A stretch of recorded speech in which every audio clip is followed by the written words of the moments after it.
খুব সহজেই দারুণ স্বাদের জলখাবার বানিয়েছিলাম। আর কীভাবে বানিয়েছিলাম সেটাই তোমাদের মাঝে শেয়ার করব। আর দারুণ লাগে এই রেসিপিটা খেতে, নরমও হয়েছিল আর খেতেও দারুণ হয়েছিল। 2 কাপ ময়দা, একটা ডিম ফাটিয়ে দিয়ে দিলাম, পেঁয়াজ কুচি আর লঙ্কা কুচি, লবণ দিয়ে দিলাম, অল্প করে চিলি ফ্লেক্স দিলাম। আমি অল্প চিনি দিয়েছিলাম, তোমরা চাইলে চিনিটা নাও দিতে পারো। এখন ভালো করে এটা মিশিয়ে নেব। ভালো করে মিশিয়ে নিয়েছি। এখন আমি আন্দাজ মতো জল দিয়ে দেব। প্রথমেই বেশি করে জল দেব না, অল্প অল্প করে জল দেব আর মেখে নেব।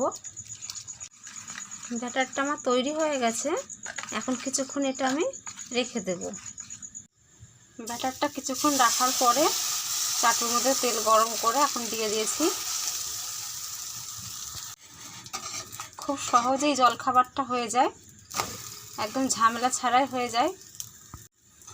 ঘরে যা যা উপকরণ থাকে তাই দিয়ে বানানো যায় আর খুব সহজেই বানানো যায়। 2 পিঠই আমি ভালো করে সেঁকে নিয়েছি। দারুণ লাগে এই জলখাবারটা খেতে। এই রেসিপি তোমরা কে কে পছন্দ করো? যদি ভালো লাগে আমার রেসিপি তাহলে আমাকে লাইক ও কমেন্ট করো ও ফলো করে আমার পাশে থেকো।